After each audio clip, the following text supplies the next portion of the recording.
प्राचीन समय में महाराजा दुष्यंत शिकार करने के लिए जंगल में गए हुए थे। शिकार करते करते वे काफी थक गए और उनको पानी पीने की प्रबल इच्छा हुई। जंगल में उनको एक आश्रम दिखाई दिया।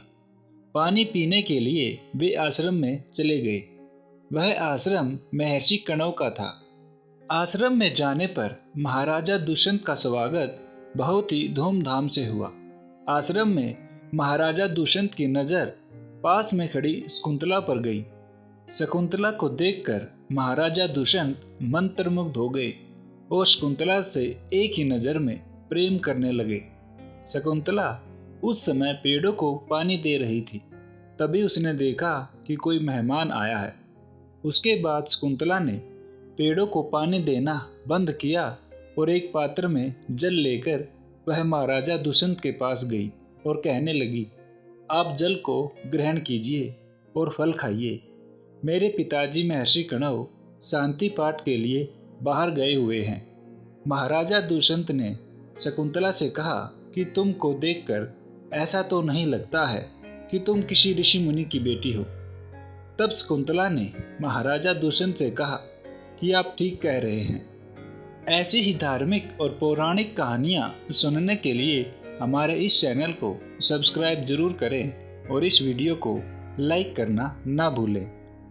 मेरे पिताजी का नाम महर्षि विश्वामित्र है और मेरी माता का नाम मेनका है, जो मुझे मेरे जन्म होते ही छोड़कर चली गई और मुझे नदी के किनारे छोड़ दिया।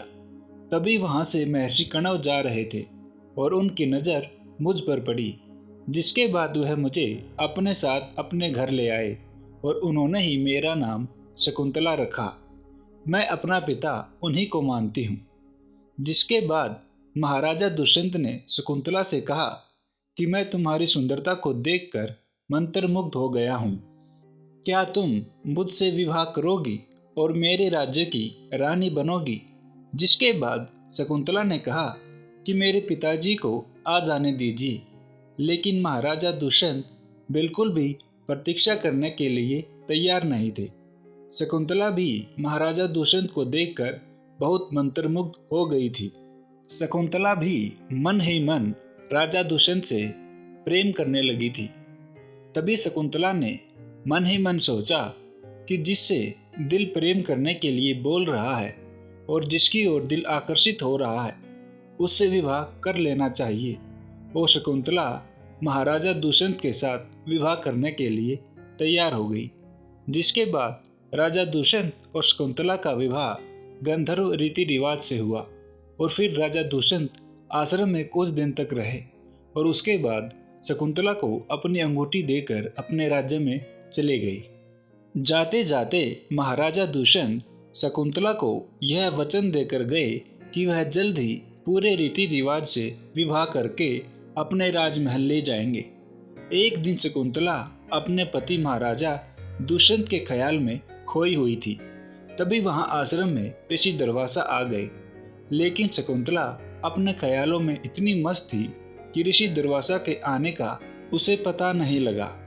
ऋषि दुर्वासा शकुंतला के इस व्यवहार से गुस्सा हो गए और उन्होंने शकुंतला को श्राप दिया कि जिसको तुम सोच रही हो वह तुमको भूल जाएगा। जिसके बाद शकुंतला ने ऋषि दुर्वासा से माफ़ी मांगी।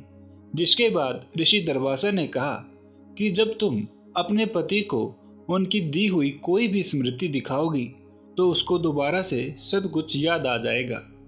धीरे धीरे कई दिन बीत गए। ऋषि कणव अपने आश्रम वापस आए। तब वहाँ पर उपस्थित सभी लोगों ने शकुंतला और महाराजा दुष्यंत की विवाह के बारे में बताया।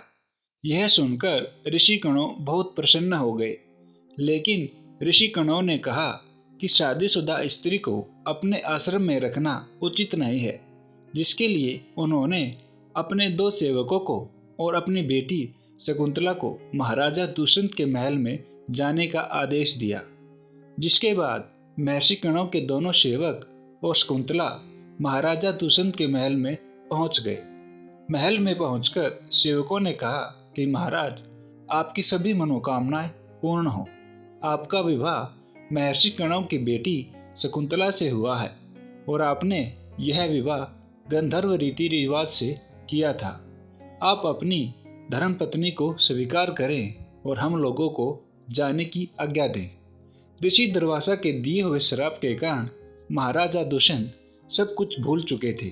जिसके बाद महाराजा दुष्यंत ने कहा कि मैंने तो कोई विवाह नहीं किया था, मुझे कुछ याद नहीं है। तब शकुंतला ने महाराजा दुष्यंत से कहा कि आपने पूरी गंधर्व रीति रिवाजों से मेरे साथ विवाह किया था और आपने कई वचन मुझको दिए थे। अब आप अपने वचनों से मुकर रहे हो। एक राजा होकर भी आपको शर्म नहीं आती? आपने मुझे गर्व से किया है। शकुंतला की सारी बातें सुनकर महाराजा दुष्यंत ने कहा कि मैंने तुम्हें कोई वचन नहीं दिया था। मैं तो तुमको जानता तक नहीं हूँ। तुम मुझे कलंकित कर रही हो। तुम ऐसा रानी बनने के लिए कर रही हो। जिसके बाद शकुंतला ने कहा, आपने मुझे अपनी अंगूठी दी थी। और शकुंतला ने जैसे ही अपनी उंगली देखी तो वहाँ पर वह अंगूठी नहीं थी। शकुंतला के हाथों से अंगूठी गंगा जी पार करते समय गंगा जी में ही गिर गई। महाराजा दुष्यंत ने शकुंतला से कहा कि तुम मुझे अंगूठी दिखाओ, लेकिन शकुंतला महाराजा दुष्यंत को अंगूठी नहीं दिखा पाई। शकुंतला दुष्यंत के सामने बहुत रोई और बहुत गिड़गिड़ाई, लेकिन महाराज दुष्यंत पर कोई प्रभाव नहीं पड़ा। उन्होंने शकुंतला को स्वीकार करने से मना कर दिया। जिसके बाद ऋषिगणों के सेवक शकुंतला को वहीं छोड़कर वापस चले गए। महाराजा दुष्यंत के राजपुरोहित ने शकुंतला को अपने घर ले जाने की आज्ञा महाराज से मांगी। राजपुरोहित शकुंतला को अपने घर ले जा रहे थे, तभी आकाश से एक बहुत ही भयानक बिजली कड़की और स्वर्ग की अप्सरा मेनका नीचे आई और शकुंतला को लेकर अपने साथ चली गई। राजा दुष्यंत के द्वारा दी हुई अंगूठी गंगा जी में एक मछली के पेट में चली गई। जब एक मछुआरे ने उस मछली को पकड़ा और अपने साथ अपने घर ले आया। जैसे ही मछुआरे ने मछली को काटा तो उसके अंदर से राजा की अंगूठी निकली। उसके बाद मछुआरा और उसकी पत्नी उस अंगूठी को बेचने के लिए जौहरी के पास चले गए। जौहरी ने अंगूठी को देखकर तुरंत राज्य के सैनिकों को बुलाया और अंगूठी देते हुए मछुआरे को भी पकड़वा दिया। अगले दिन जब दरबार में मछुआरे को राजा दुष्यंत के सामने किया गया और उस अंगूठी को महाराजा दुष्यंत को दिखाया, अंगूठी को देखते ही महाराजा दुष्यंत श्राप से मुक्त हो गए और उन्हें सब कुछ याद आ गया और अपने आप को कोसने लगे। कुछ समय बाद देवताओं और राक्षसों में युद्ध छिड़ गया। महाराजा दुष्यंत को देवताओं ने राक्षसों से युद्ध करने के लिए बुलवाया। जिसके बाद महाराजा दुष्यंत राक्षसों से युद्ध करने के लिए स्वर्गलोक चले गए। महाराजा दुष्यंत ने राक्षसों को हरा दिया। जिसके बाद जब वह स्वर्गलोक से वापस आ रहे थे, तब रास्ते में महर्षि मरीच के यहाँ उनके दर्शन करने के लिए रुक गए। वहाँ पर राजा दुष्यंत ने एक विभिन्न दृश्य देखा। एक छोटा सा बच्चा शेर के बच्चे के दांत गिनने की कोशिश कर रहा था, लेकिन जब शेर का बच्चा मुंह नहीं खोल रहा है तो वह उसको बहुत जोर से डांट रहा था। तभी वहां पर एक सेविका आई। उसने उस बच्चे को डांटा कि तुम क्यों शेर के बच्चे को परेशान कर रहे हो, तुम वापस घर जाओ, तुम्हारी माँ शकुंतला तुमको बुला रही है। शकुंतला का नाम सुनकर महाराजा दुष्यंत बहुत आश्चर्यचकित हो गए और तभी वह सेविका उस बच्चे को ले जाने लगी। बच्चे को ले जाते समय उसका ताबीज रास्ते में गिर गया। उस ताबीज को महाराजा दुष्यंत ने उठाने की कोशिश की। तब सेविका ने कहा कि ताबीज को हाथ मत लगाइएगा, इस ताबीज को सिर्फ इसके माता पिता ही हाथ लगा सकते हैं। लेकिन महाराजा दुष्यंत ने सेविका की बात नहीं मानी और उस ताबीज को उठा लिया। महाराजा दुष्यंत ने उस बच्चे को अपनी गोद में उठा लिया और कहने लगे, यह मेरा बेटा है। और तभी महाराजा दुष्यंत ने अपने बेटे से कहा, तुम मुझे अपनी माता से मिलवाओ। जैसे ही वह बच्चा महाराजा दुष्यंत को अपनी माता के पास ले गया, उस बच्चे की माँ और कोई नहीं बल्कि शकुंतला ही थी।